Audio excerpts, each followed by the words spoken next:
Hey, what's up, everybody? Your boys are back again. Lots to talk about per usual.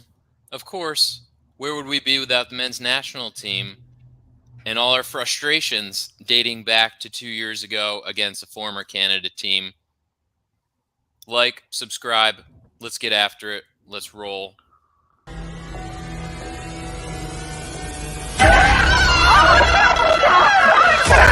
Let's go!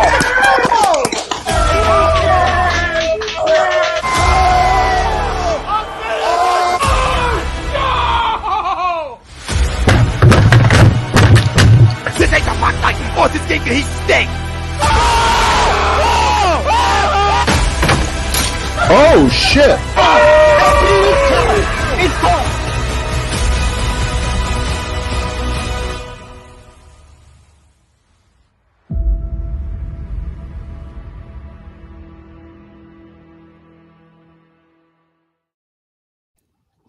Yo, what's up, everybody? Kicking it stateside, back again. Wonderful Wednesday evening here in the Northeast, Philly, New Jersey, respectively. Adam Modick, Brian Wheeler, per usual, with you to discuss all fun things in the world of soccer. Today, obviously, the big talking point, unfortunately, is what we kind of thought. Brian, I'm going to slide it to you right off the bat. We discussed last week that we wanted 7 points would be the bare minimum we'd be, happy with from the U.S. men's national team through this 3-game January window for the World Cup. And now we are sitting here looking at a maximum of six, and as little as 3. Don't even put that in the air, please. I know. I didn't even think about it. Honestly, I didn't even think about it till you just said those words, but it is absolutely possible the way we're playing right now.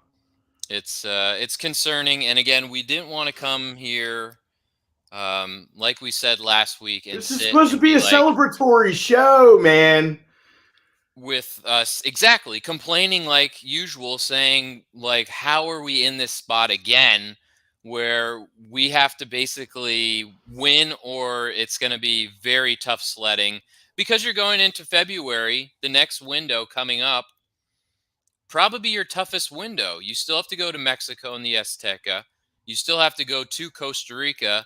Plus, you host a Panama team, which is literally, if you lose or draw this game tonight, is right on your heels and possibly going to jump you if you lose that game against them head to head. Even if you win this game tonight, I would put the way they're playing right now, I'd put my money on Panama to go into Mexico, into the Azteca, and at least draw and get a point tonight. So they're not going anywhere. That's what I keep trying to tell people online and on the internet. And speaking of online, specializedphysicaltherapy.com. Go see our main sponsor, Dr. Paul Vidal. They are the best, rated #1 in South Jersey. And that brings us to the whole thing. They're on our heels, man. Mexico's right there on our heels. Everybody's got to play each other. And everybody was like rooting for Panama the other night over Costa Rica. And I'm like, what are you doing? Like, why would you want them to have points right now? We just dropped points.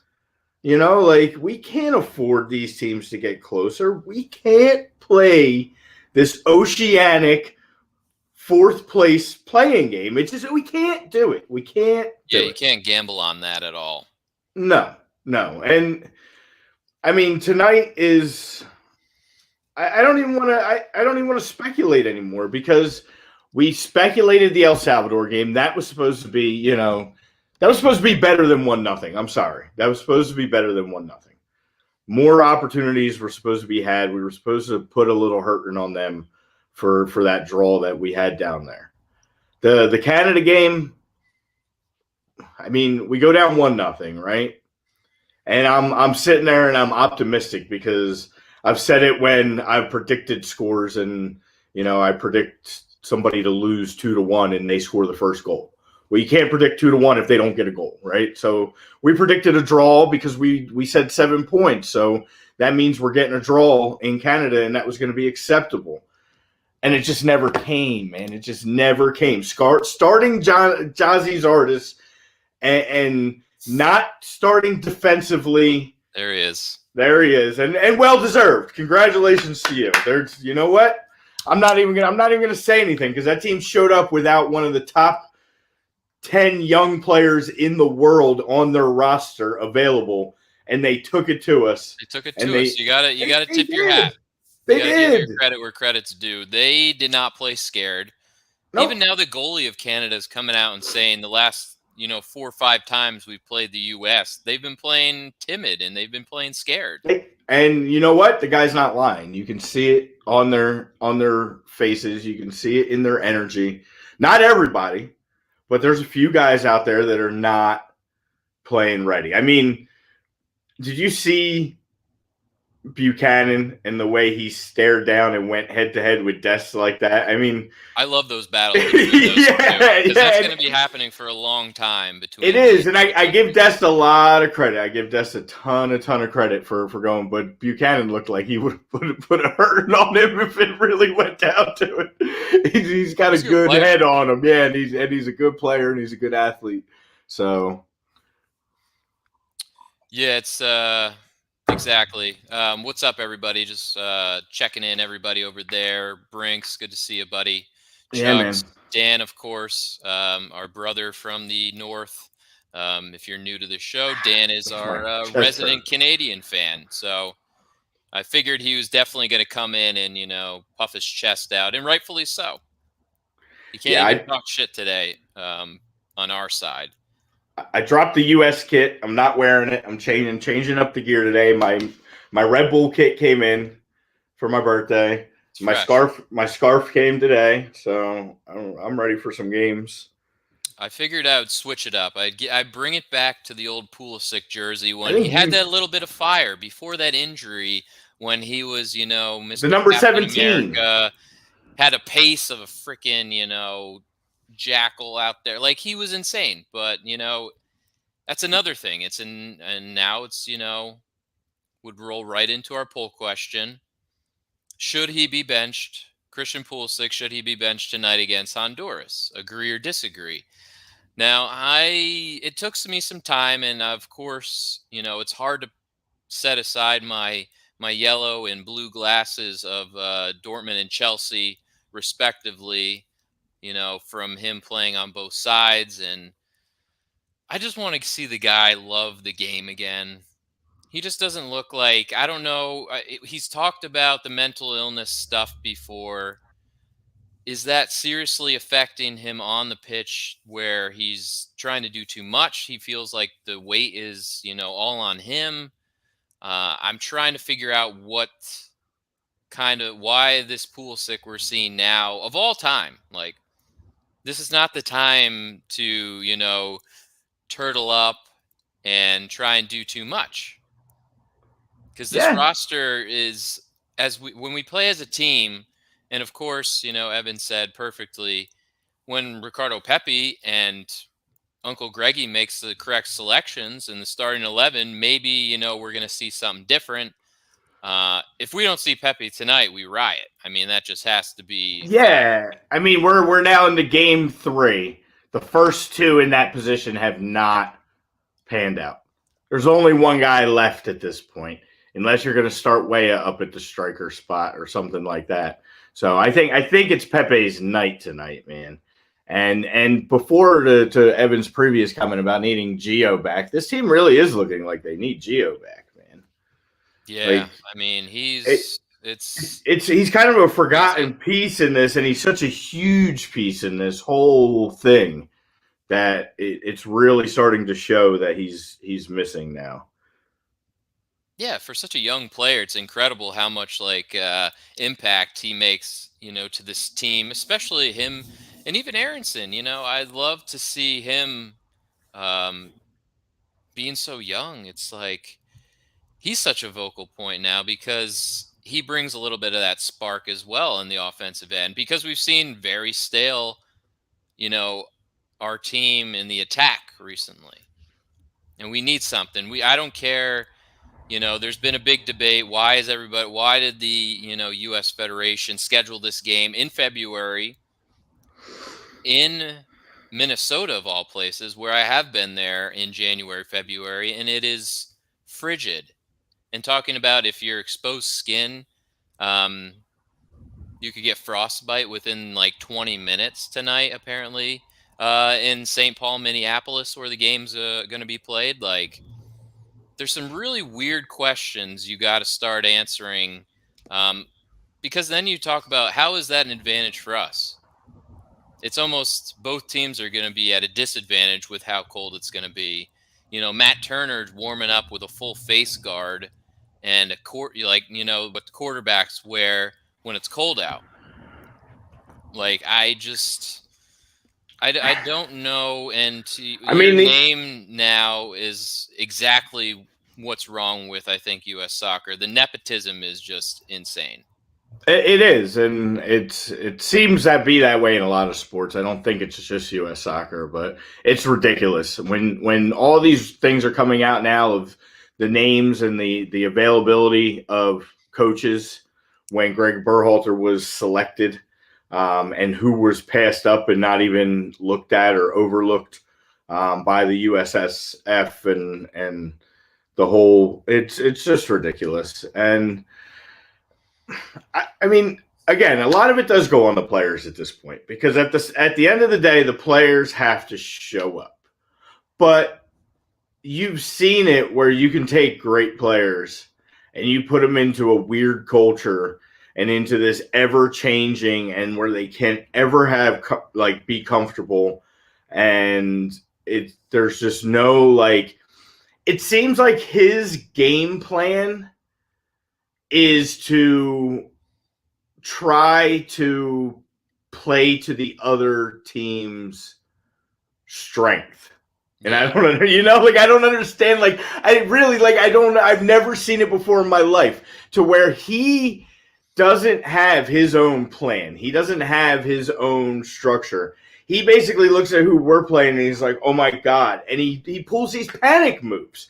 You know why Gysai Zardes started? Because Gysai Zardes has played against Canada in a bunch of meaningless games in the past, because he's played against a bunch of these guys in the MLS, and in his mind he thought Gysai Zardes would, he knew how to play against those guys, and he shouldn't have been on the team. He did not play one ball properly that entire game. He looked so timid and scared. Like, when he would get bumped around, he would look towards the ref. He wouldn't get back in a guy's face and get tough. He wouldn't, every time he was just like, I don't know. It made us look like a soft team, and the poor selection. And we called it, though. I mean, we called it. And that's why I'm not overly upset, because I've gotten to the point now where I prepared myself for these moments. And tonight just has to be, what we need. And here's the other thing. Here's what I want to look at tonight.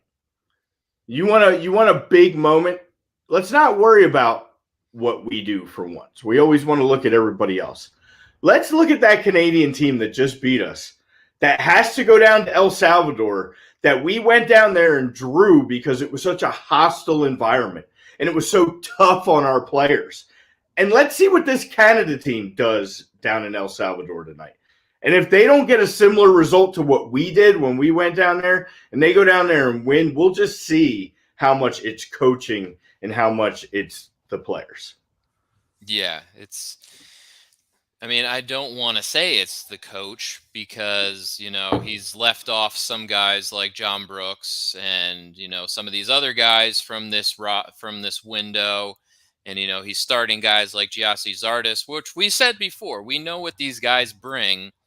And yet you're starting him in, a battle of first place in the table for a goddamn World Cup. It's not the right time. He tinkers in the wrong spots.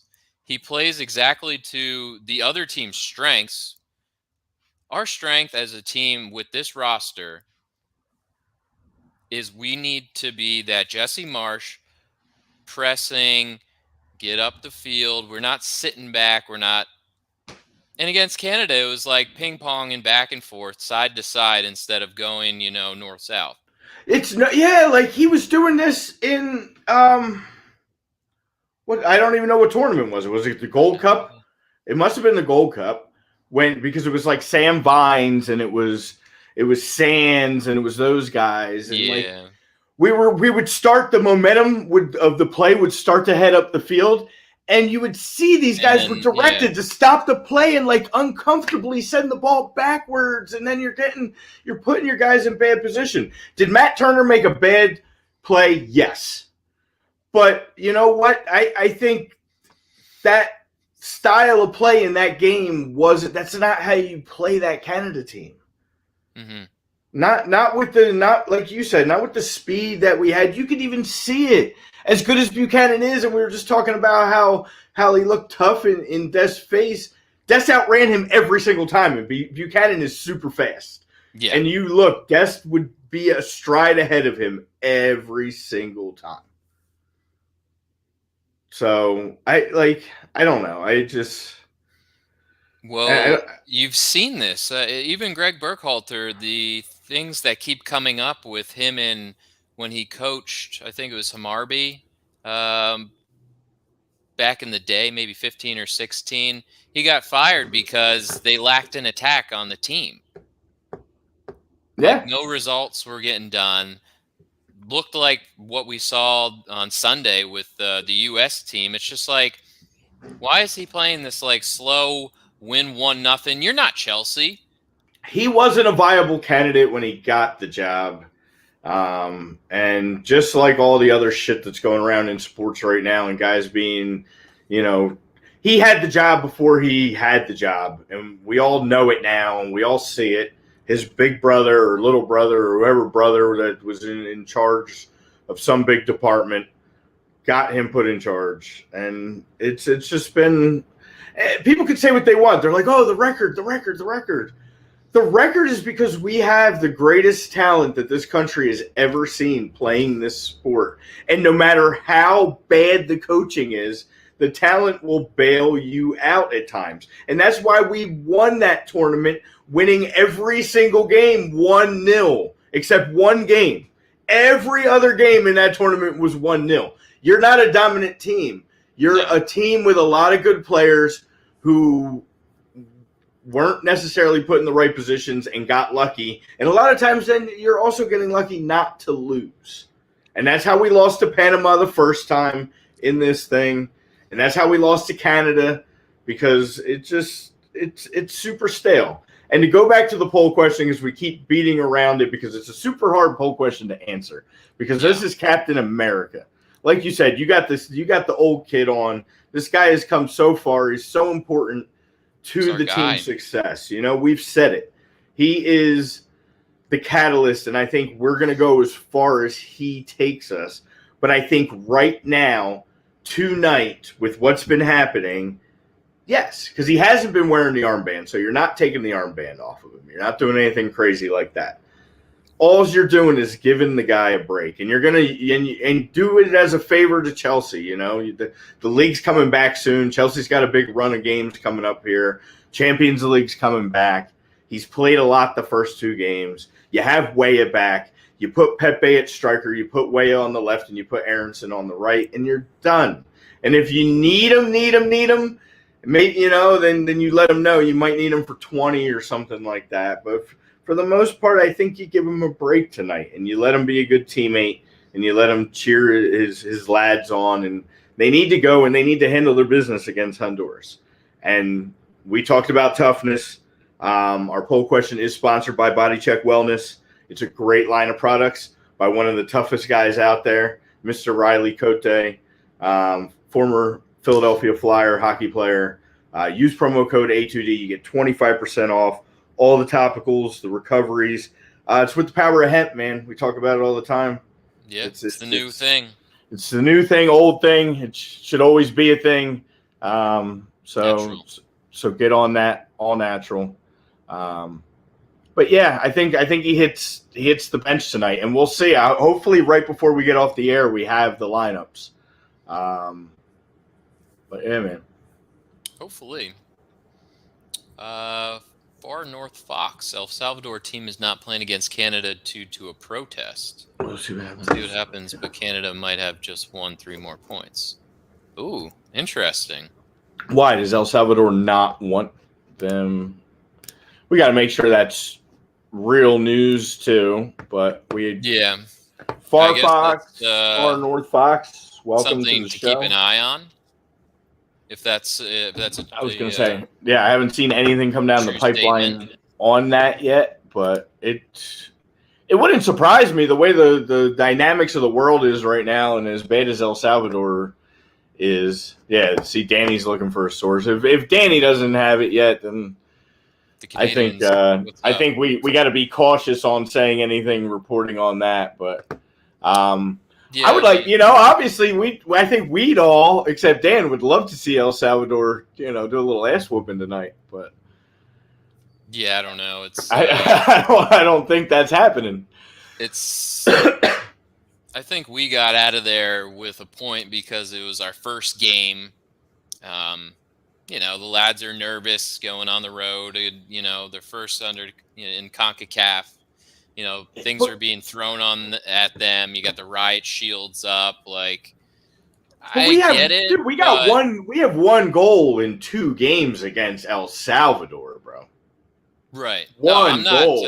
4 points, 1 goal. Like that's not good. I mean, at least the Honduras result is the one big crooked number we have so far. And they got to replicate that tonight.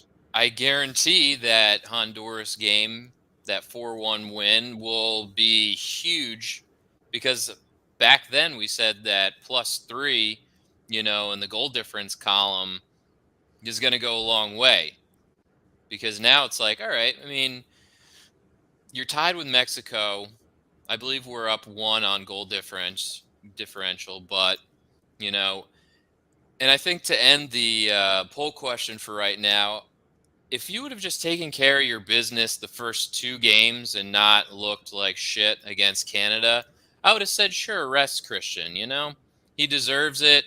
We got the 6 points. You should probably beat Honduras without him. But now I think you got to throw him out there at least a little bit. At least have him start and play 45. And if he doesn't give you, what you think, is his potential, then sure, sub him at halftime. But I think now you have to play him.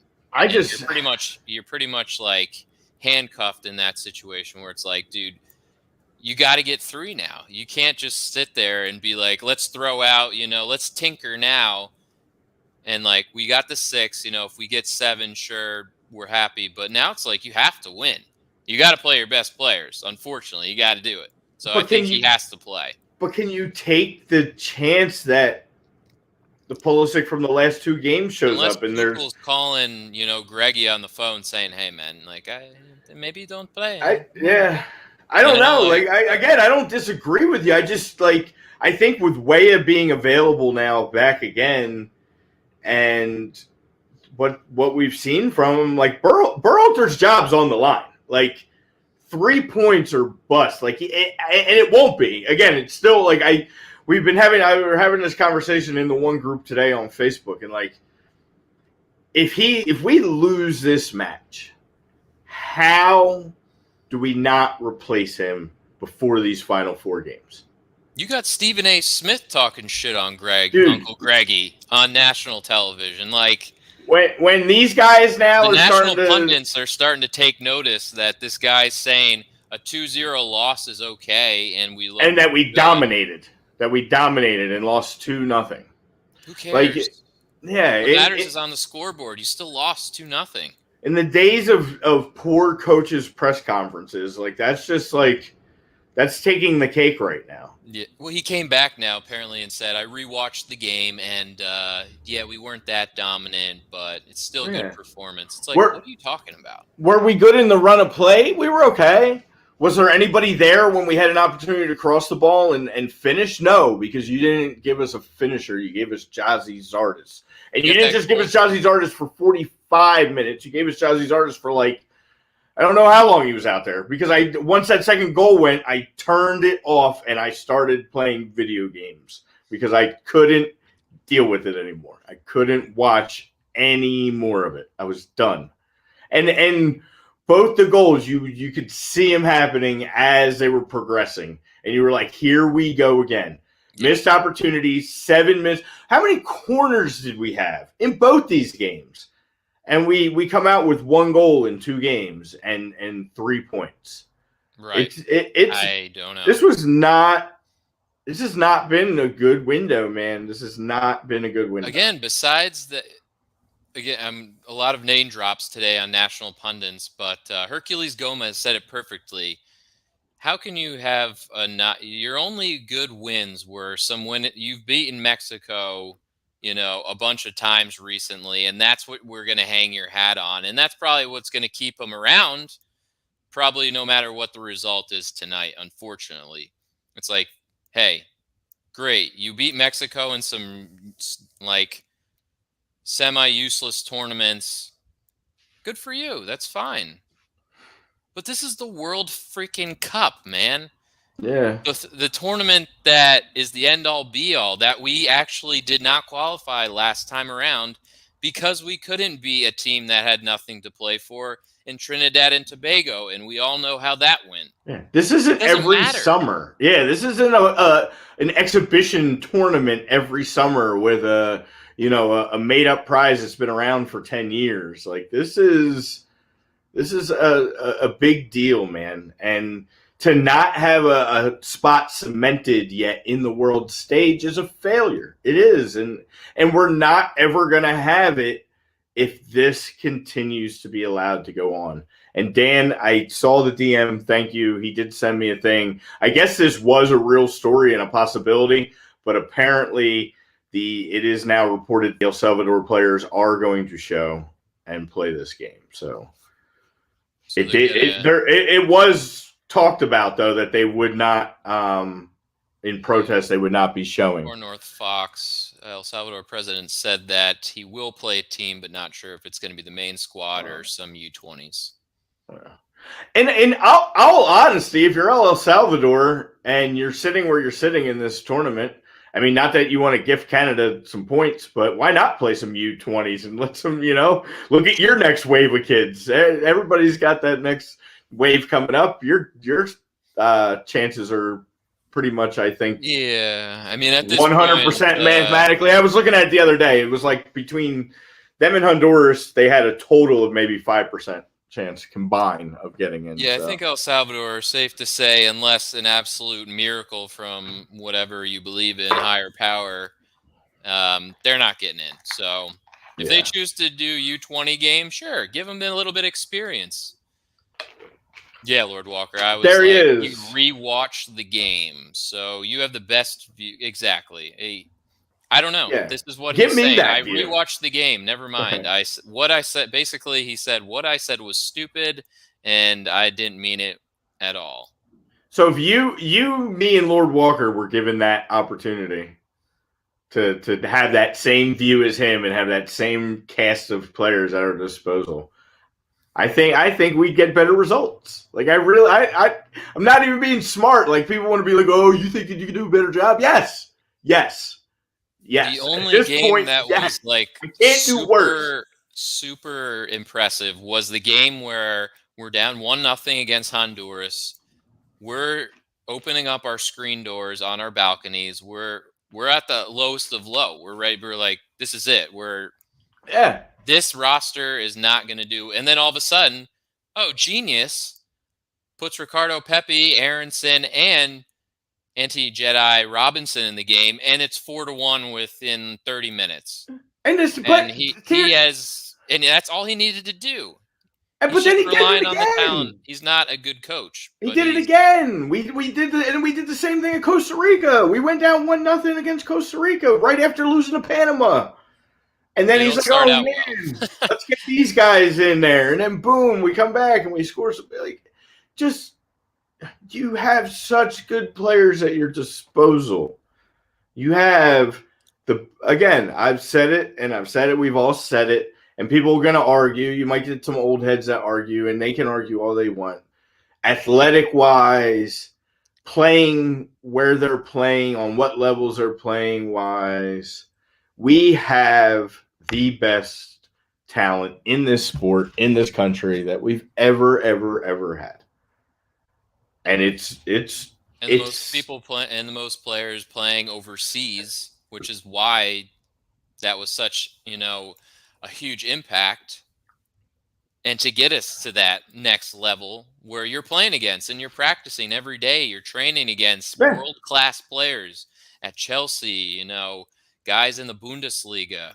Like, this is what again, question his selections, and maybe he wasn't available because the club didn't make him available. But look today, Celtic Rangers game, and that was going to be a game that we were going to talk about a little bit today too. And I won't segue totally into it, but Cameron Carter-Vickers, the guy's playing center back for Celtic right now, and he's playing on top of the world. Like, Celtic goes on, they just won that trophy in Scotland. And now they just took over first place with a 3-0 win over Rangers today. So, and that guy's starting center back, and he does not get calls to this team. And when you watch the games, it's not just like, watch the kid play. The kid knows the kid's a good center back. I don't understand anything anymore. And I just want this, it's sad. I want this window to be over. My anxiety for tonight's game is still around. We talked about what we were coming into this window, and it was anxious. And it was like that whole El Salvador game, I was anxious because a 1-0 game is never comfortable. We never got that second goal late to just kind of be like, I can relax. And then the whole Canada game, I was anxious, going into it. And then as soon as you go down 1-0, it's like, oh my God, here we go.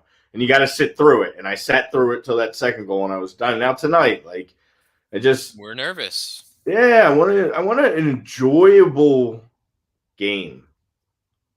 I just know that the Greg Berhalter is not the man to take us, even if we qualify, which we should absolutely qualify for this World Cup coming up in November.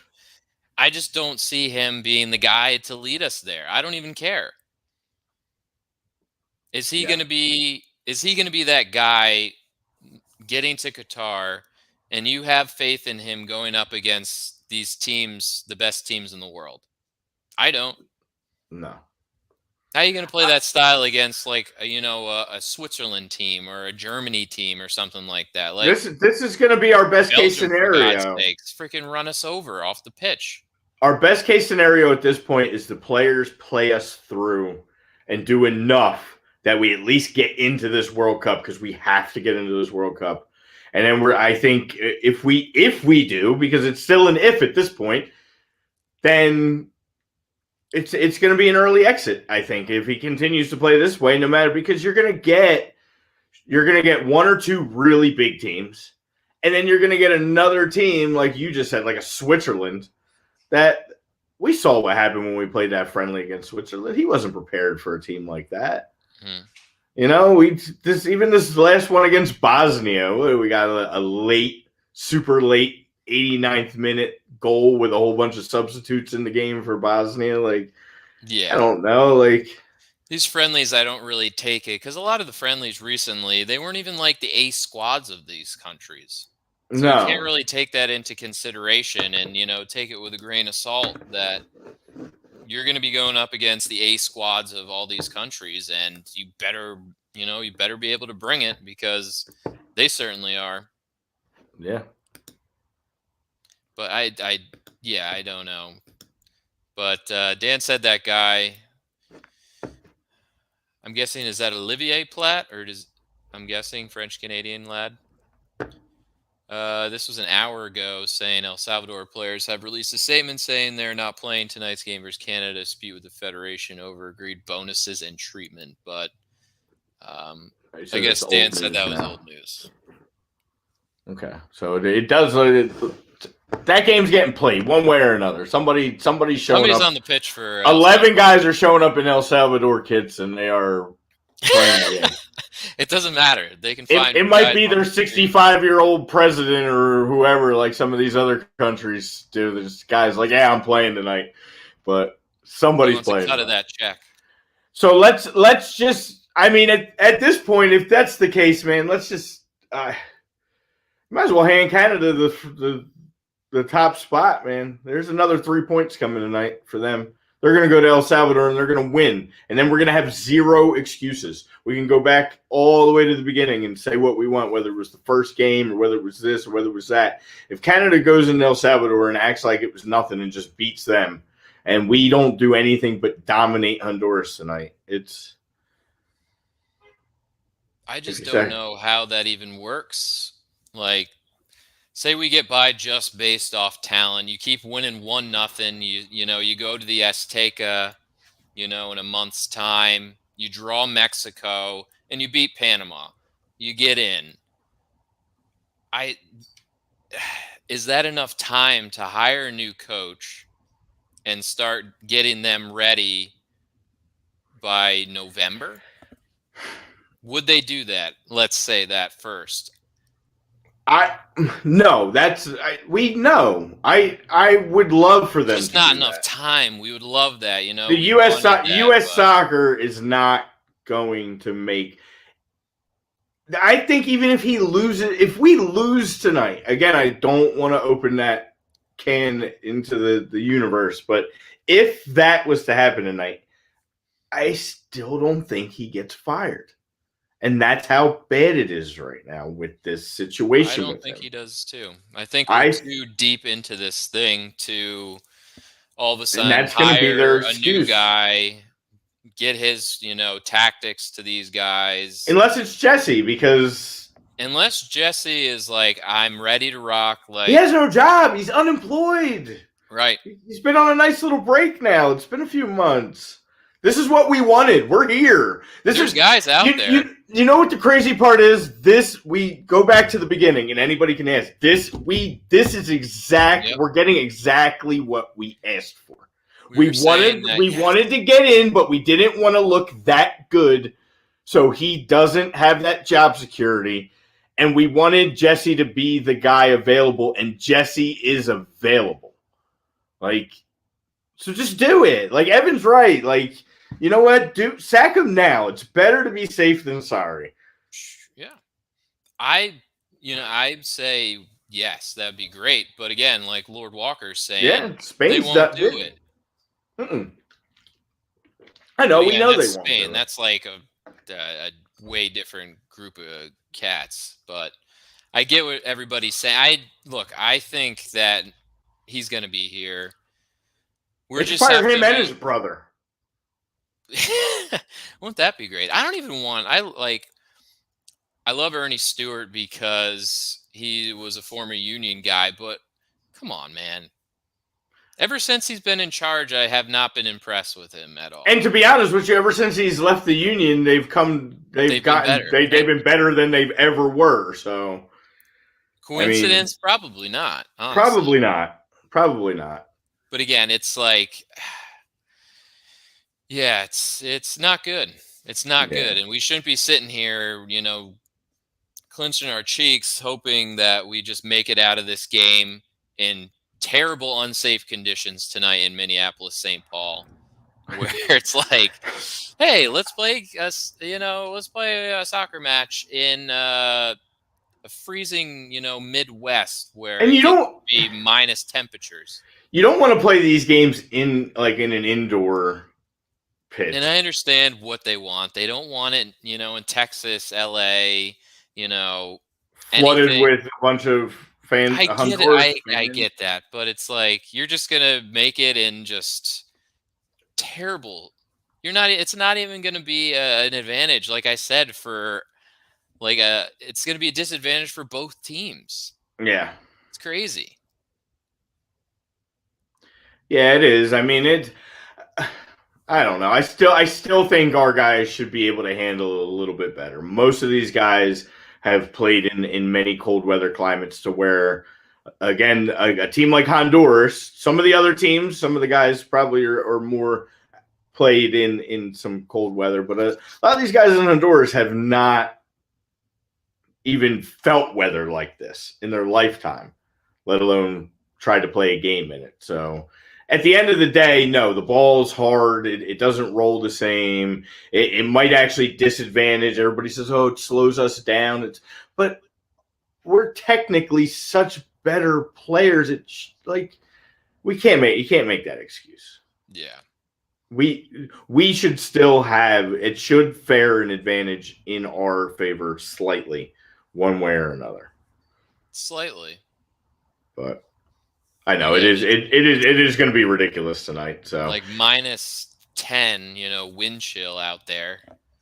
Yeah. I don't know. It's setting up to be, I think everybody's going to be on the edge of their seat until we're up like 2-0. If that even happens. But I can't take another slow start from this team. I just can't. Yeah, like I would love for it to be like 3-0 like 50 minutes into this game, so I can kind of like just have it on and enjoy the background noise for the rest of my night. Like I can't, this can't be a nail biter. I can't sit through another one of those with a team that we should just be handling at home. They're in last place. They have like -14 differential goal difference. Yeah, man. I want to see. I want to see this lineup. I really, I'm looking forward to when this lineup comes out tonight. Well, you got no Tyler Adams tonight and no Chris Richards. Right, which we knew. We knew that was a definite. We knew Way is back, so that's good. I know earlier Evan did say something who he wanted. I still, if I could be wrong, but I'm almost 100% that Stefan was not available for this whole window. It wasn't just the first 2 games. I think that's why he, for some reason, took 4 goalkeepers and then was told Stefan couldn't come. I don't get it. But I think it's going to be Turner again tonight, which I'm okay with Turner. Turner, that was out of all the times he saved us in the last year in this run where he's kind of taken the job in some of these tournaments. He's made very minimal mistakes, and that was one of them. And it was a costly one, but I'm okay if it's him. But I do want to see Zimmerman back there for toughness tonight. And like you said, dude, we have to see Pepe, right? Like I said we riot if he doesn't play. Yeah. He should be starting. He has to. I don't want to see the blonde-haired man out there again. I just don't. Yeah. Either one of them.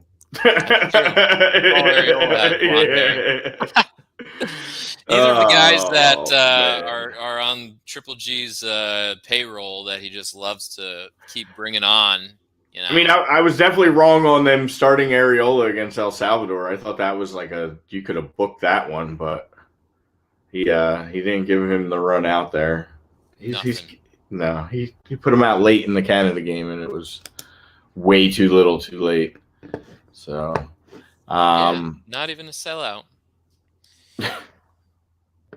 It's not a sellout tonight. Was that what he said? Tonight's not a sellout?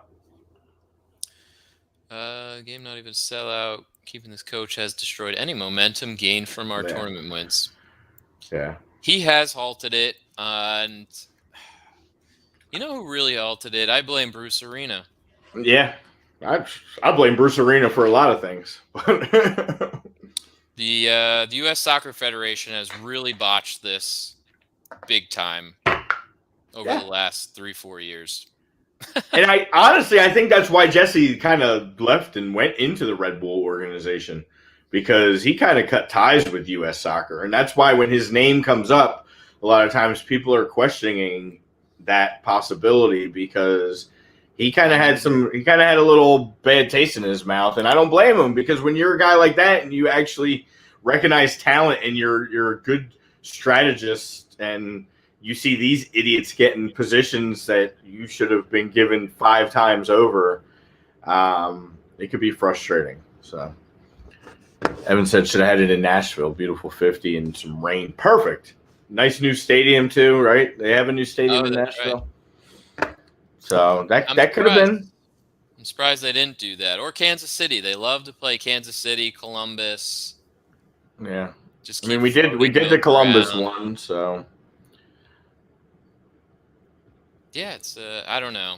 I really don't know what to expect tonight. I know something, like we say every time, there's just going to be a surprise in the lineup that you're like, how is that? Why? Doesn't make sense. Yeah, it'll happen. It'll happen again tonight, even with his quote-unquote job on the line, because he doesn't think his job's on the line. No, he thinks he's doing a great job. He thinks he's leading us, and it's his fault. It's his fault. He said, Lord Walker. And again, Lord Walker, everybody who's new to A2D, who's new to the show, welcome. You see that little squiggly symbol next to Lord Walker's name and his name highlighted in green. That is for a reason, because he is an A2D member. And you too could be a member of A2D. $9.99 a month. Very simple. Very money well spent. Not only do you get show appearances, you could pop on with us. Lord Walker's been on with us many times. You get member-only streams, shout-outs on the show, weekly sports picks from the Money Pop podcast, and Willie Vegas, who, if you followed them this year, which I didn't just because I didn't have the extra income and I was stupid because I would have, because those guys were on fire. That's been good. Very good. Like they say, scared money don't make money. So now that life's getting back on track, I'm gonna have to start following along with these guys because they are doing their thing on there. So yeah, jump on. Make sure, like we always say, like, subscribe. That way you'll get the updates every time an A2D show goes live or your favorite A2D shows go live. So yeah, man. So yeah, back to what Lord Walker said. Erickson, Pepe, Weah, Musa, McKinney, Acosta, who's my guy. I'm okay with that. Robinson, Zimmerman, Cannon, Turner. Man, if that's the lineup tonight, I'm a very happy guy at 7:30 p.m. when this game kicks off. But we know you can. One of them is not. It's not happening tonight. As beautiful as that looks. Yeah. And I like it. I like everything about it. I'm okay. We talked about it as our poll question earlier. Should Christian Pulisic get on the bench? Obviously, Lord Walker feels that he should. It's a night that, maybe he just needs to sit back and chill, like we said, and prepare for Chelsea and Champions League. And if we really need him and we're in trouble, and we sure as hell better not be in trouble, then you bring the man on at the end and let him play the hero. But we shouldn't be in that position. He should be able to have this night off without any issue. Like, if we would have got our tie against Canada, like we predicted, and had 4 going into this game, I wouldn't even think twice about it. Yep. I think the only thought was because we didn't get that point, and we really need to try and make this happen. So I like it, but I was really high on Reggie Cannon before. He was trending down for me, but I could see him start. I mean, Yedlin is available tonight, and for those who did not see, transfer Yedlin on the move with the transfer window coming to a close. Yedlin is back in the MLS and heading down to that powerhouse that can't put it together in Inter Miami. They got all these great guys. They can't do it. Yeah, so he's another one, but we'll see. He goes there on a 3-year deal, which I was kind of surprised, but we all know that really doesn't mean much, I guess, anymore. 3 years could be 6 months, the way things go. It was monopoly money. Yeah. So, but he could be a possibility tonight too. He is with the team. He came in. He wasn't available for the first game because he had trouble getting out of Istanbul. He basically left his Turkish club due to just the way things are over there, and the price, the value of their money is just dropped, and it's just not a good place for an American, especially a rich American, to be at this point. that doesn't really have any other reason to be there. So he's heading back to the league. Good to see him. Yeah, Why man. not? Go to Miami. That's a selling point, you know. Yeah. Neville's your coach. I think Blaise Matuidi's out there though. Did he leave? I'm pretty sure he's done there. Done. Higuain brothers still there. Oh yeah. Getting a little long in the tooth. Yeah, you know, he thought the league was he was gonna come in there with a cigarette in his mouth and leaving. He'll leave with hurt feelings, probably, and no titles. So yeah, I don't know. My That's bold tough. prediction that they would have a title in the first 5 years is getting a little old now. We're year 3 coming up here? I don't really count the bubble. The bubble's kind of, I guess we can count that, and I would say that. So this is year 3. Year 3. Sure. So yeah. God John said, does anyone know what's happening with the El Salvador versus Canada game, which has been a hot topic? Thanks for joining, God one. So apparently, our brothers from the north, there's a tweet out from a reliable guy, Olivier Platt, apparently his name is. If someone wants to give me a correct pronunciation, I'm pretty sure that's how it's said. Yeah. He was saying that El Salvador players have released a statement saying they're not playing with a dispute with the federation over agreed bonuses and treatment, but apparently that's old news, and that El Salvador is going to put a team of some sort out on the pitch tonight. We don't know what or who, but they are going to be playing, and they are putting a team out on the field. Somebody's playing tonight. Somebody's playing, whether it's, their uncle's working, at a bar. They're going to be in there. Yeah, it's for some reason I'm looking. I'm still not getting any. Like I'm going off Danny, and Danny's a super reliable source when it comes to anything is Israeli, the Russian leagues. And anything in Canada, anything that have to do with Canada, I trust him. I'm gonna trust him. So he did dig and say we're definitely seeing a game tonight. So I'm not gonna dig any further or be any worried about it. But there was definitely that speculation. A game that did play today was that is fresh. That is fresh. Yeah, I know it's so hard because it's tough to get MLS. Really tough to get any jersey, but MLS especially. When you they move just float on, they go. There's guys there for maybe 2-3 years, and move on. And when you have certain clubs, I don't know. It's so hard for me to invest in a rival club kind of. It'd be sweet. I mean, if the jersey's nice enough, I got the Venezia jersey, I had to. But yeah, I don't have an Italian team, so I could buy a Venezia jersey. Yeah. But I couldn't, even if I don't know, say Barnsley got promoted and they had a fresh jersey, but they were now back up. They were up in the Premier League. I don't know if I could get a Barnsley jersey. What if you get West Brom and DK?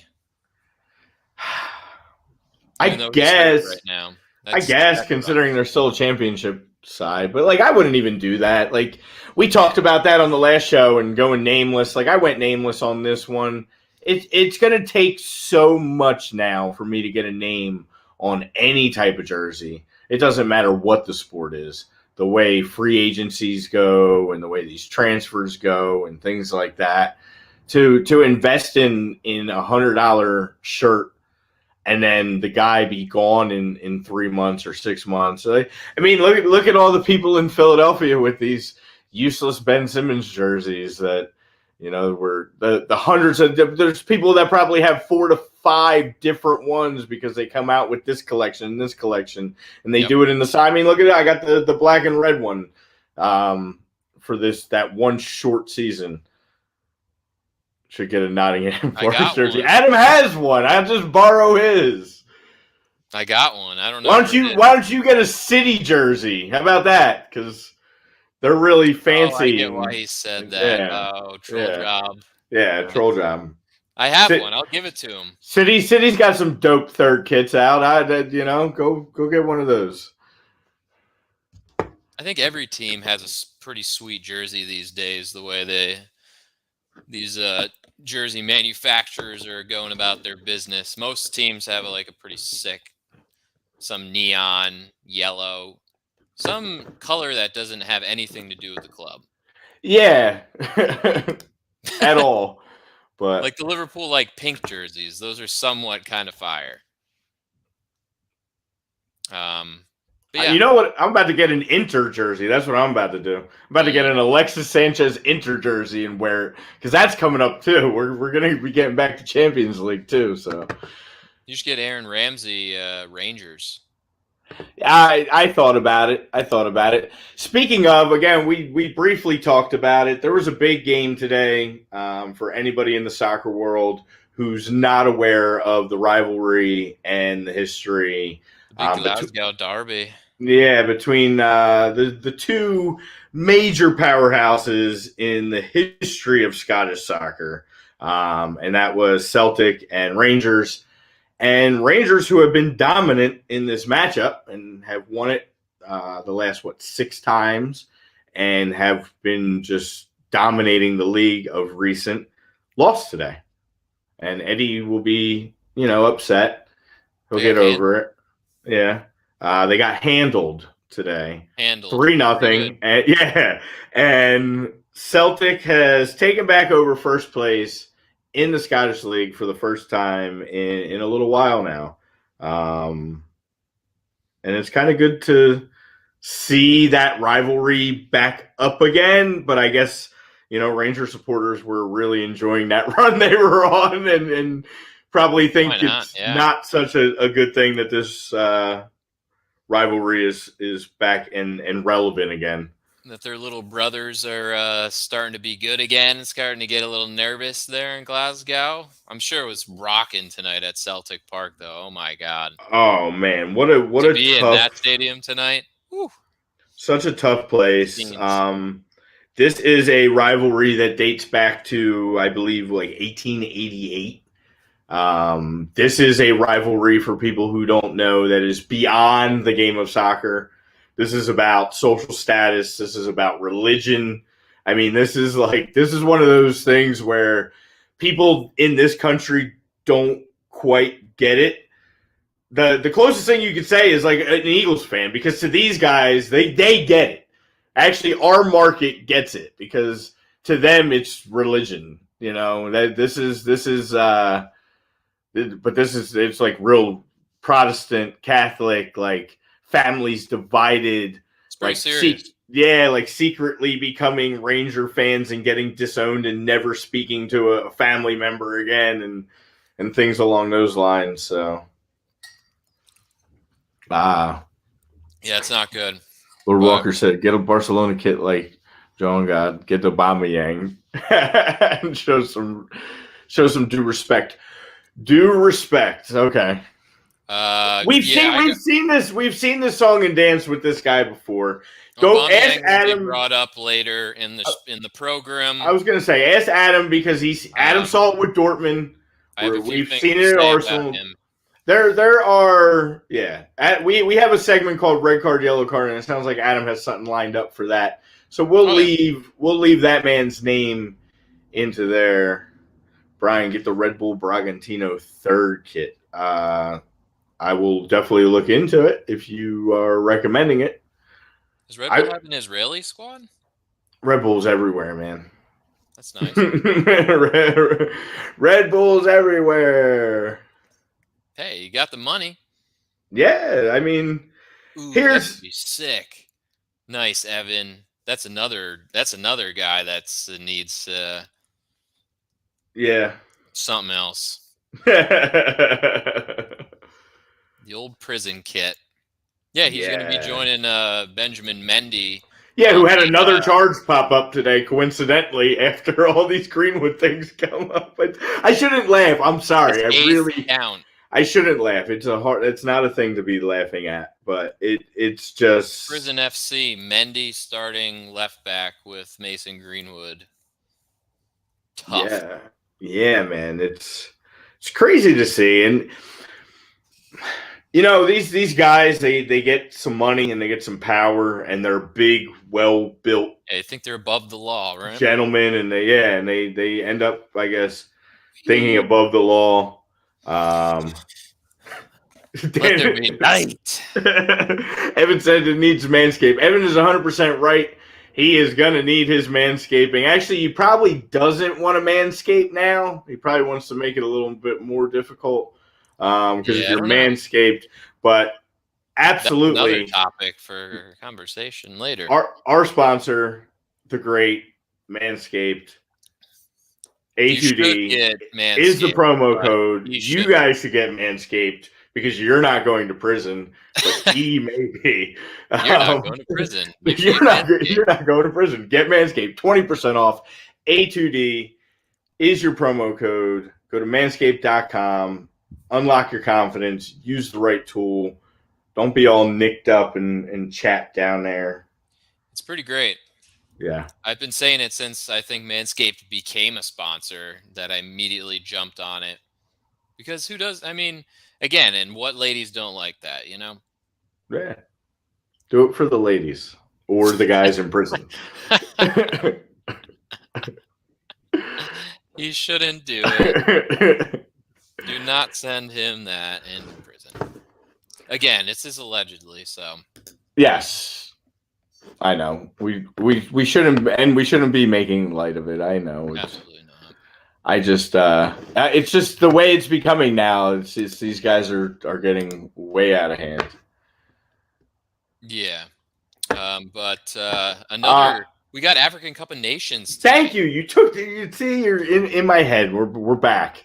There you go. Senegal. Speaking of Liverpool, going to the final, 3-1, capped off by Mane scoring his goal. 87th minute. Yeah. It's 87th minute. Could we see a potential matchup between good friends? Man. Senegal, Egypt, maybe final? If Lord Walker, you still with us?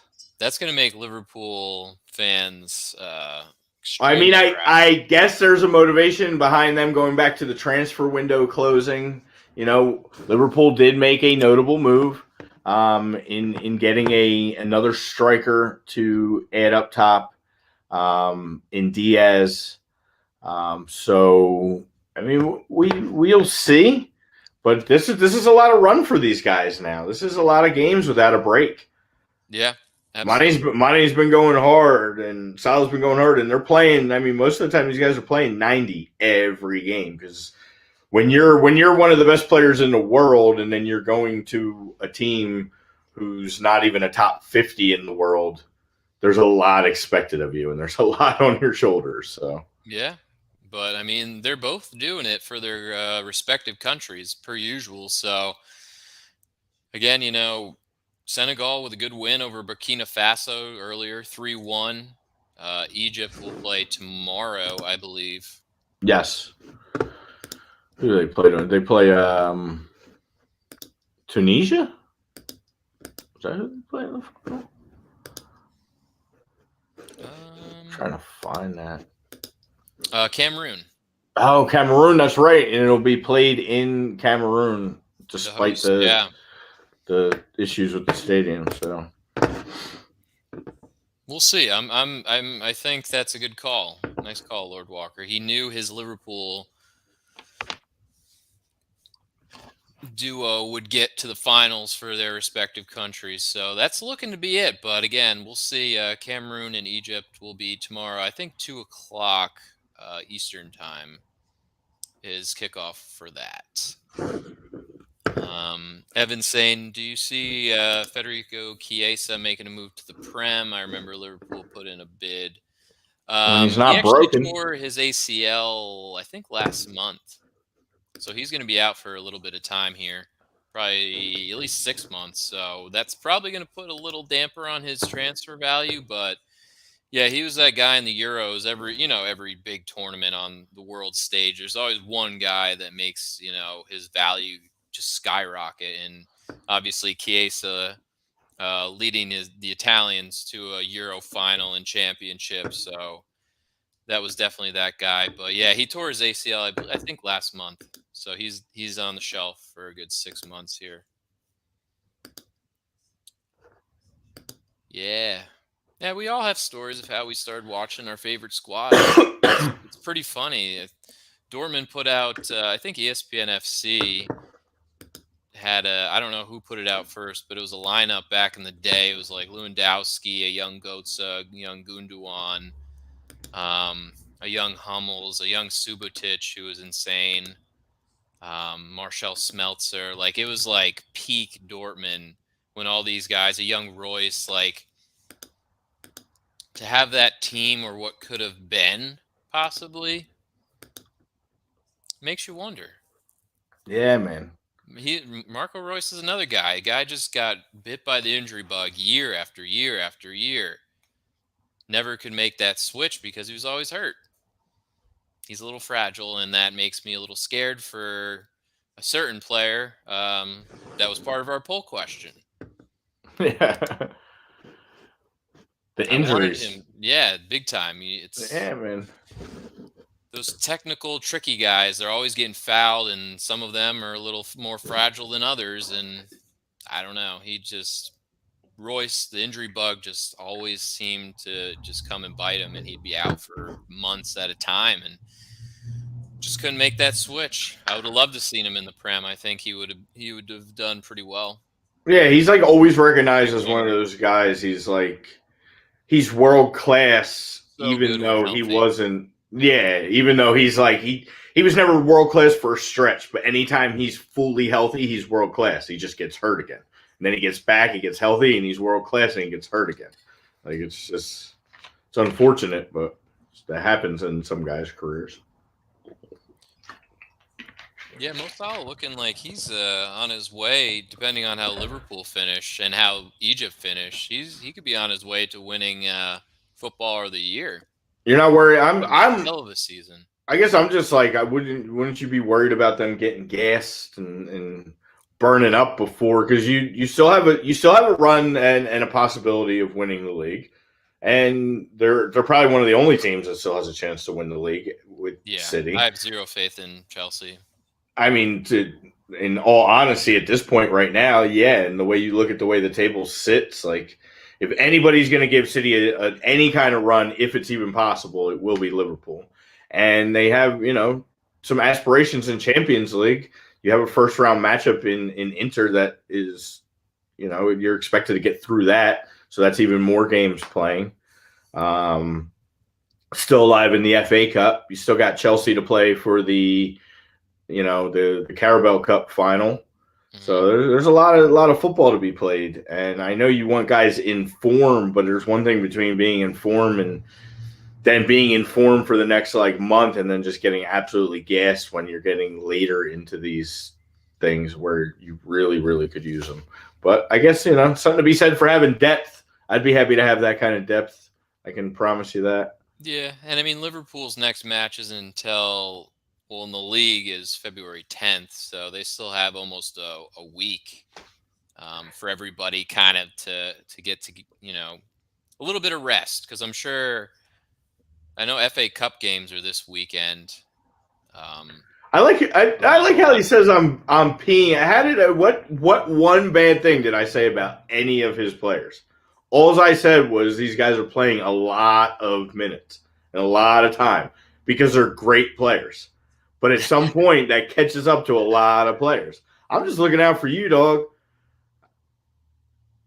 The longer these guys keep playing in these games, the greater chance of injuries, the greater chance of, just using up those legs. It's a lot of minutes under those legs in the last couple of years. I'm not saying anything bad about it. They're phenomenal. On the players. Brian's always peeing on players. Yeah. He's going to be part of the Prison FC team. So. Yeah. Yeah, Dan, great. Thank you for bringing that up. Yeah. Christian Erickson, yeah, how about that? What a story from, pretty much dying. I think he was dead, he was 5 minutes. He was dead for 5 minutes, yeah. And yeah, getting signed by Brentford in the Premier League, giving him a nice contract.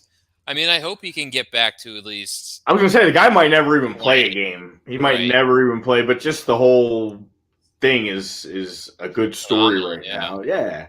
And just to have a guy like that around your club, and we talked about Brentford, they'll be safe. They're going to be around for next year, unless some major catastrophe happens this season. Right. So it could be a solid move going forward for them and getting a great veteran in the locker room as well. Like, that's a good point, because it's like, even if he doesn't play another game because, the heart condition, he's still a leader. He's still a veteran. Like, he's been around the game and around the world. So I think even if he doesn't play, I think he'd make a pretty good coach in the academy something along that line. Like, just be a good mentor in the locker room, whether he's going to play or not. When in form, he was one of the top midfielders in the world. Spurs, he was fantastic. For a couple years. It's hard for me to say. Yeah, man. So, well, now that we're talking about just transfers and we got that up, there was a few other transfer, Everton making some big waves with Frank Lampard being hired as coach. I know the Chelsea fans were probably not too thrilled about this. Now their golden child has gone over to make his second coaching, and usually the second time, if it's ever going to work, the second time works out. That's when it starts to click. The first time's always the toughest if it doesn't work right off the jump. Second time's your chance if he doesn't succeed here. I shouldn't say that. Not in this. Well, it depends, but we see the cycle. You just have to work. You got to win once to get into that cycle. You win once on a big stage, and then you can become part of that carousel. But if your first couple tries you don't win at all, you're never going to get that third or fourth try.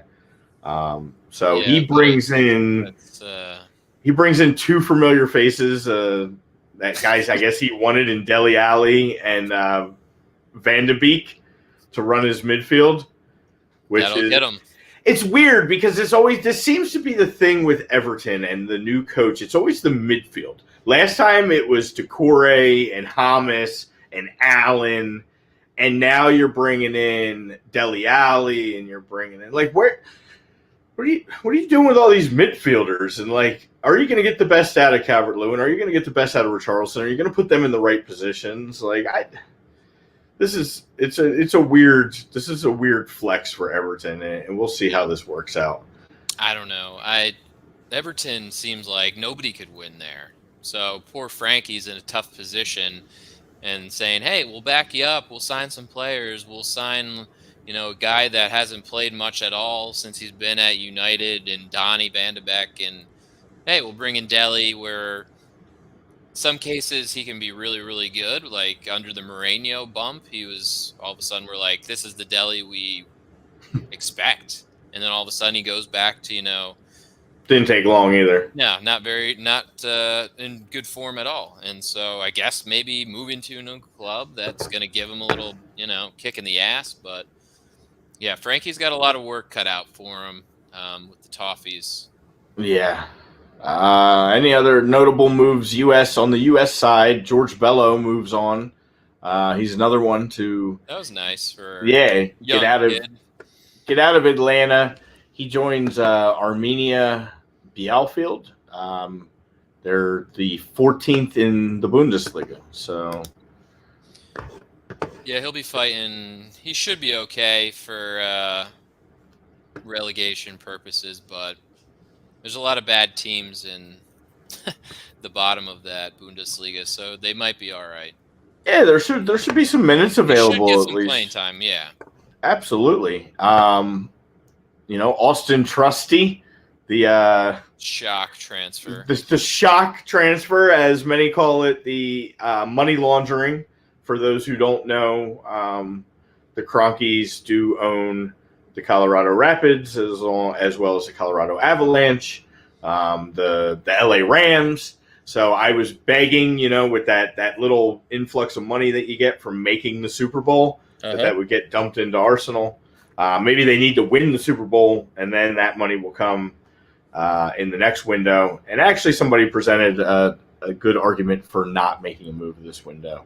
But I don't even need to get into that at this point. We'll talk more Prem next week when it comes back, and we're gearing up for the return of the Prem.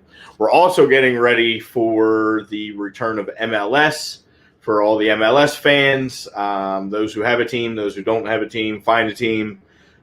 February 26th is kickoff for that season, so we are right around the corner. I'm sure you and I will put together a little MLS preview show, something to see, the around the league with kind of in depth on Red Bull and Union. So, yeah, I can't believe it. It feels like the season literally just ended in the MLS, and we're already in preseason training for teams heading down to Florida and getting their work set. And yeah, 26, I think Union's home opener this year is the 27th of February, which is insane. Yeah. I could not imagine playing soccer in this weather right now, but I think we're just riding high, and we want to see more as a Union fan. We were so close, and kind of COVID really came and, not ruined a great chance to get to an MLS Cup final, but definitely played a big part. So I think we're just as Union fans, just chomping at the bit, but we'll get into that more as the season approaches here in the next 3 weeks or so. Because again, we got Champions League starting up here shortly. Always, FA Cup is this weekend. There's never a dull moment. You can put his thing up there. See, and I'll comment on that too. I got one thing to say, and it's very simple. I was gonna wait till my diatribe was over, but yeah, I saw that. We're the youngest team in the Premier League. Number one. Number two is why in the January window that everybody knows the January window is just a plethora of panic buys most of the time and just moves that really don't always need to be made. Why would we make a panic when the players we wanted we didn't get the one guy we wanted, which is fine, it happens. And so we're just going to go spend frivolous, stupid money again and keep getting into that cycle? No. We talked about this. We have a core of great young players. Bye-bye, Aubameyang. Bye-bye. Because now that opens the door. You can get a Martinelli up at a striker spot where he looks so much more comfortable a lot of the times. And again, I don't know if this is going to happen. This is what I see, but the process is going. And for you, of all people, that went through the process with Klopp and Liverpool, it's all gravy now because you won a Prem and a Champions League in the same year, and you've been, back up in competitive football since, but it wasn't so pretty for a little while all this transition was happening. And if I remind you, it wasn't looking that great till you made that one move of Virgil van Dijk, and then that's when it all solidified. So things are still happening and things are still moving, and the process is going to continue. And I will look for this next window, and I will be patient in it. And I think that we can still be competitive in this league with the group that we have now. So that's in defense for my Arsenal brethren. I'm not going to let this, Nawana come on here. And good to see you, bro. not on our shows. Yeah, that is a quick turnaround. Absolutely. I'm always surprised at how quickly especially this year, it ends in December. And you're literally turning around in February. Yeah, because it was wild. I don't understand. See, here's Lord Walker knows this is my favorite. I give this to him all the time. It's cause and effect.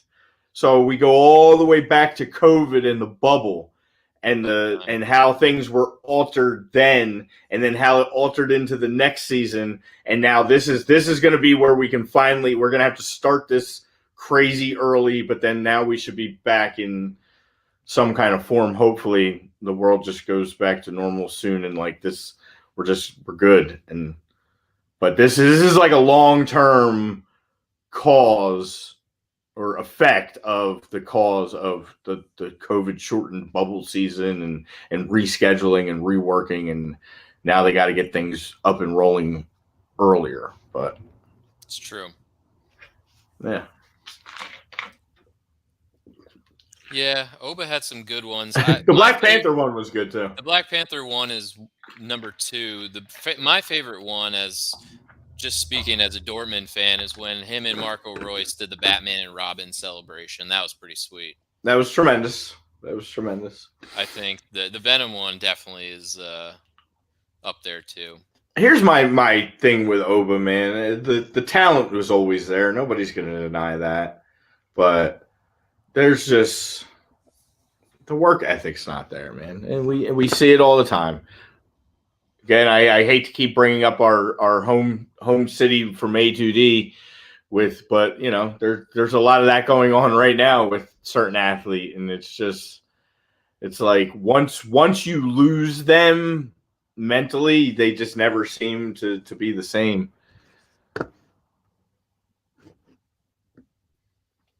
Yeah, I mean, Spurs made some great moves.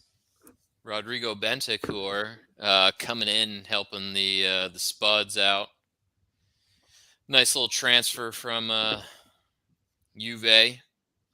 Solid midfielder. I ain't worried about them. Whoa, I did not see that. Jean-Philippe Mateta going to Palace on a permanent. Nice. Chelsea Academy gets even better and better. Signing Mason Burstow from Charlton. Thank you very much. I like how ESPN when they have Aubameyang transferred to Barcelona has him listed with no team.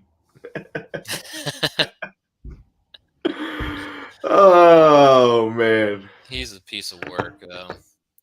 Yeah, man. I don't have too much on Tsimikas. I think he's lucky to be on Liverpool, to be honest.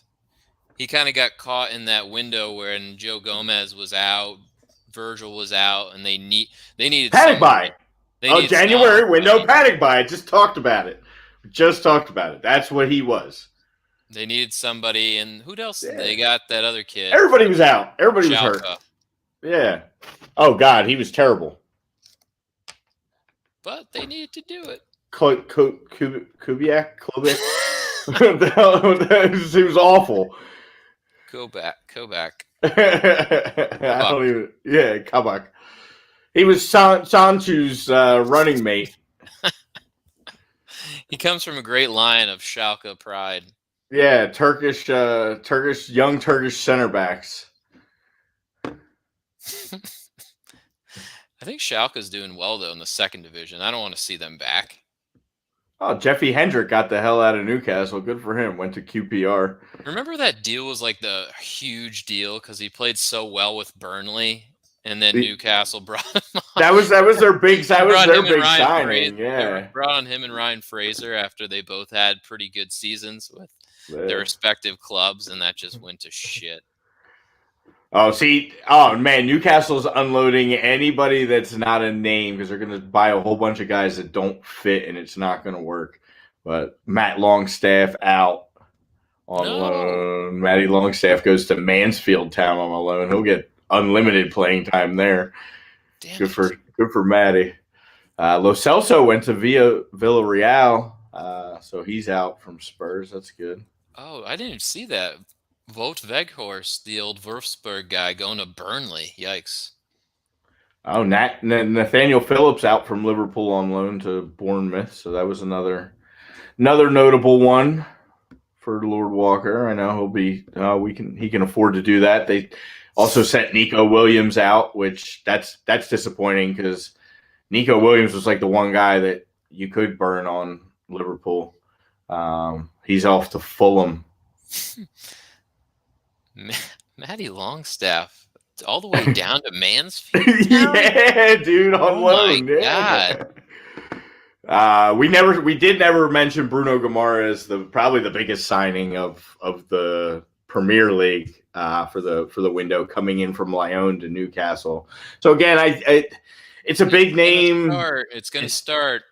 I don't think Holland would be that stupid unless two big names go in there. Oh, he said there's no Red Bull Club. I don't know. I don't know. They're everywhere. Every time I look, there's another Red Bull Club. There's another Red Bull this. There's another Red Bull that.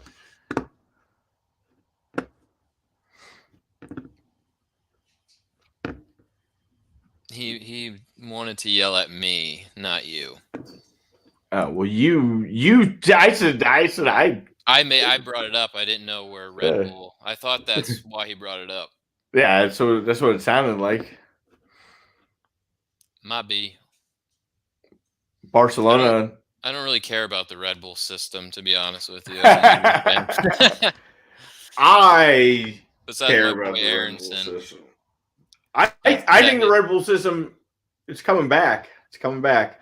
I think they're following they're going to follow the union mold again, and people need to just be patient. I was frustrated Red Bull fan because I wanted them to be like, spend this, spend that, do that.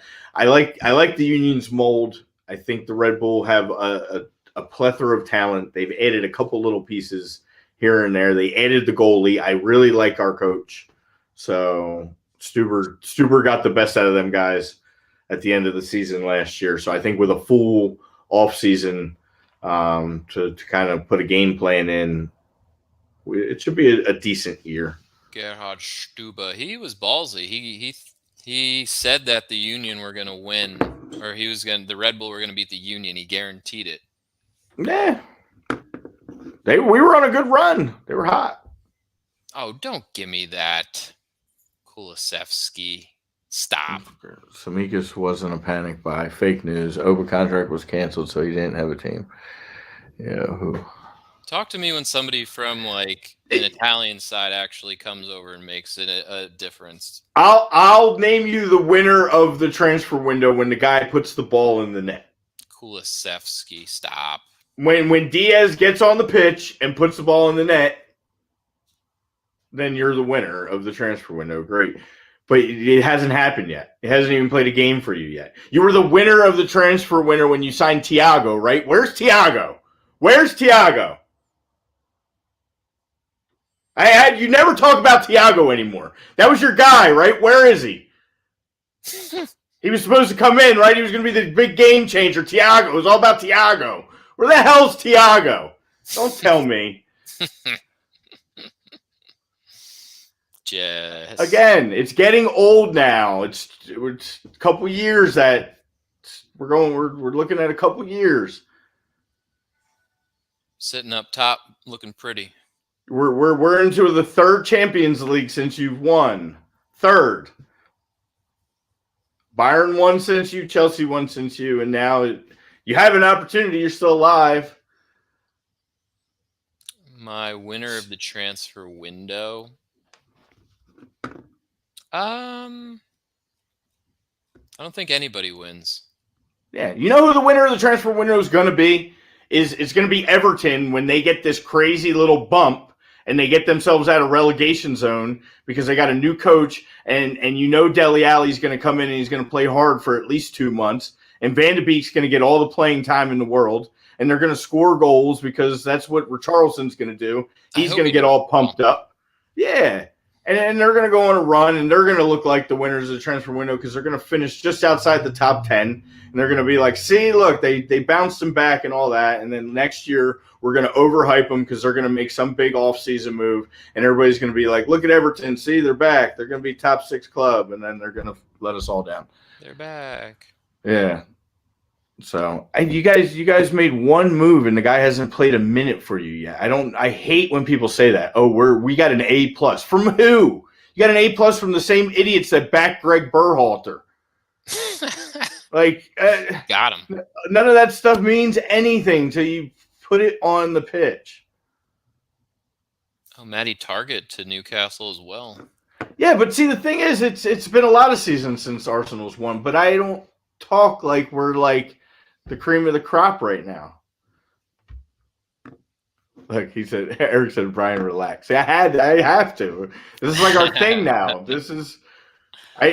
You're lucky I didn't even rage on the U.S. team because I've had so many days now to calm down about it. I've warned everybody that this was going to be a yelling show, and I was pretty reserved for the whole show. I'm pretty proud of myself.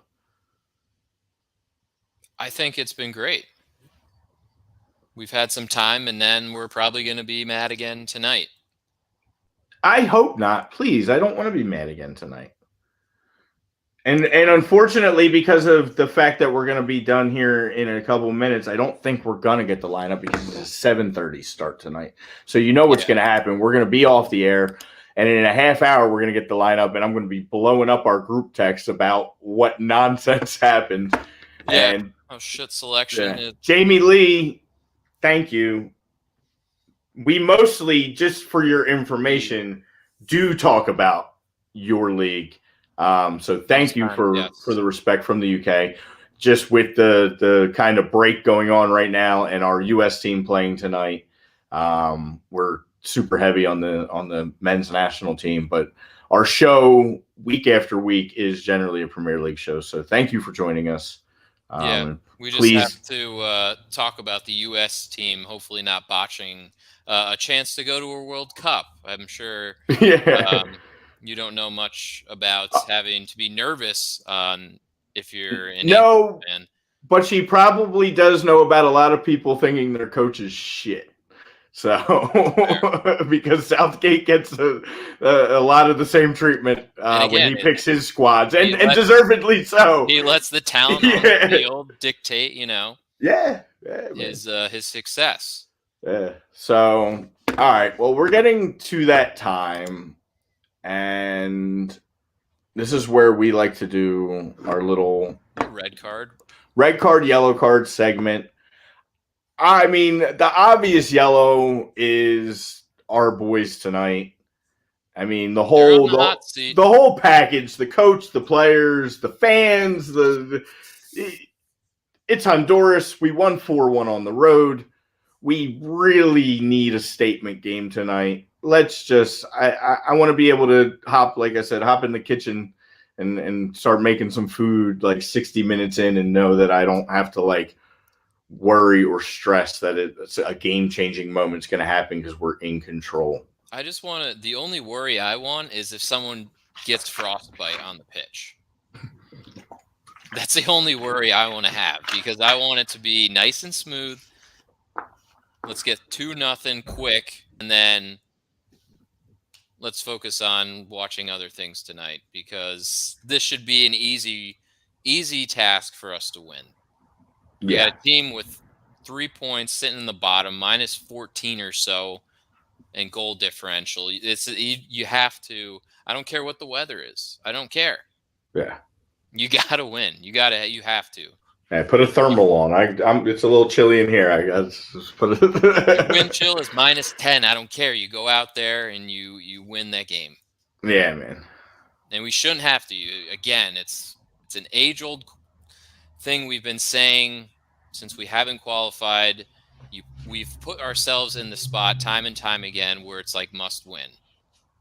Why can't we just have nice things and just be able to sit back and be like, this should be an easy game? But instead, we're going to go and nervous, and we're going to be waiting in the next 20 minutes for that lineup to roll out and going to be bitching and complaining on the lineup that Triple G puts out there because it's what we do.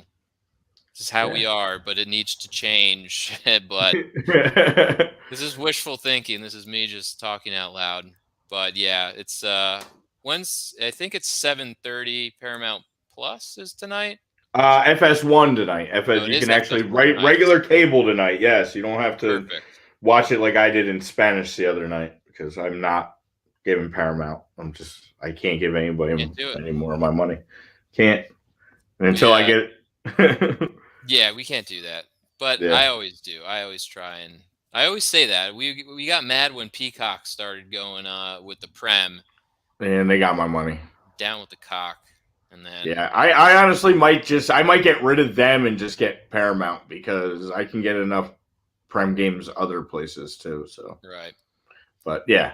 And on to the red card. Would you like to go first? We actually have separate red cards for this one. So Yeah, my red card this week is none other than Pierre-Emerick Aubameyang. This is an age-old story with him. It's happened literally at every club he's been at. Every club. He gets excited. He's scoring goals in the beginning for said club. He did at Saint Etienne. He did at Dortmund. Did at Arsenal. All successful. All three clubs, right? When he starts losing interest, and you could see it on the field, as an Arsenal supporter, you saw it. As a Dortmund supporter, you saw it. After so long, he gets bored. He gets disinterested. He wants to move. And then he just forces his hand every time out of said club.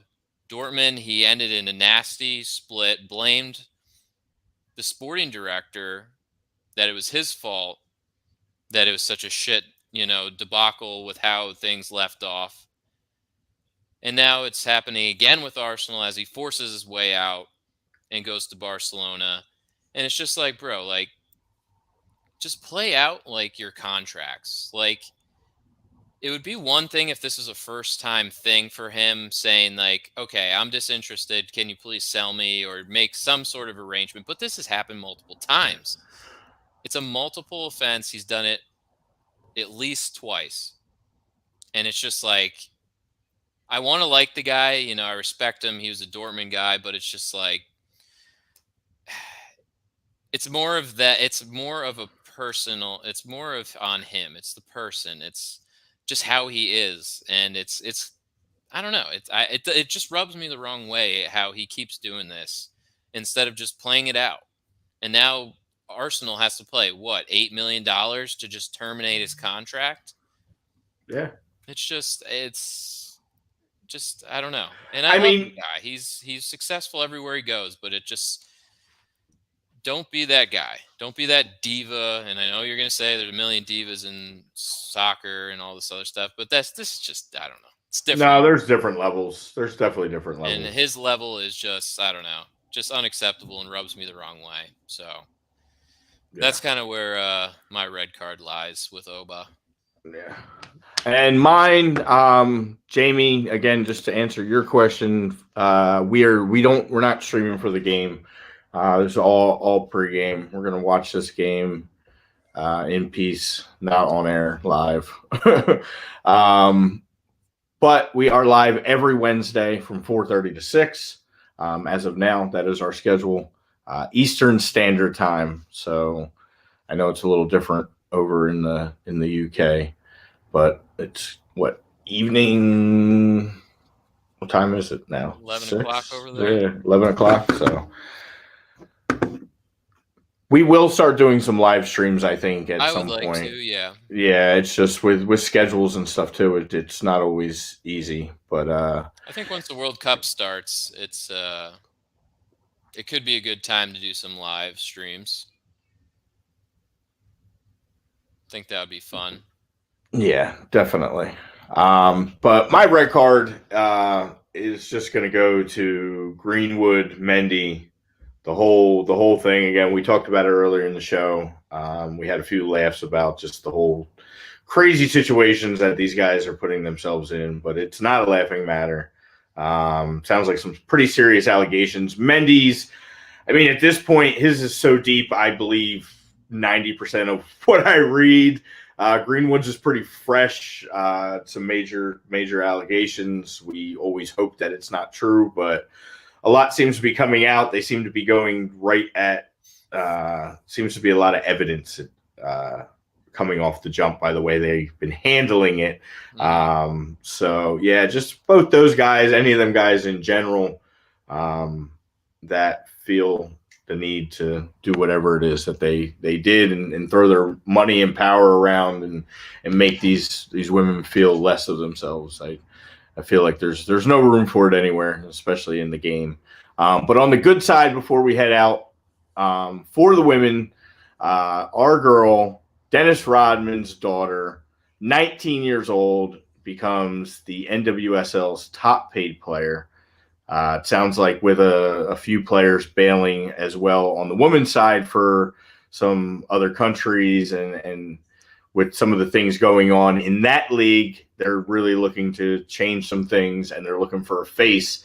And I think that Trinity Rodman could be the new face of U.S. women's soccer, and U.S. women's soccer for the NWSL. So that's some cool news. Yeah, you gotta love it. I mean, I know she got brought up, I think, last year around this time, being selected. I believe she went number 1 last year in the NWSL draft. I think so, or top 3. I know she was like a top 3 draft pick. Yeah, it's great to see. You gotta love that. Yeah. But yeah. All right, everybody. Times has run out. Again, we appreciate everybody tuning in. Thank you, Jamie, on the kind words. Yeah, find us on Twitter. Find us on Instagram. Look for the logo up there. Sorry. Kicking it stateside. No G. Kicking it stateside. Because we are on the stateside. So, tell your friends. Share the love. We really appreciate you joining us. It does mean a lot to us. Yeah, because we want, I think as a collective whole, as a country, we really want to be in the World Cup, and we don't want 2 cycles to go by where we don't make it. So, must win tonight. Again, 7:30, FS1. Tune in the freezing cold of St. Paul, Minnesota. Roster should be out shortly. I expect a text from Brian saying what the hell is going on. Again, thank you, everybody. Lord Walker, Evan, Eric, of course, Dan, Jamie, thank you for tuning in. Everybody, Chuck, sir, we got, of course, Tommy, of course, chiming in. Always awesome. God, John, gotta love it. I saw Pete in there, too. And, of course, Far North Fox, that was great for that little insight on the Canadian team. He started the ball rolling, and Dan finished it. So we appreciate the Canadians tonight. Oh, man. Very much. Jesus. Is that where we're at? I know. We've come to that point where we're thanking the Canadians for being such lovely people. But, again, let's go El Salvador. Love you guys. We'll see you next Wednesday, 4:30. Yes, sir. We out. Love it. Later.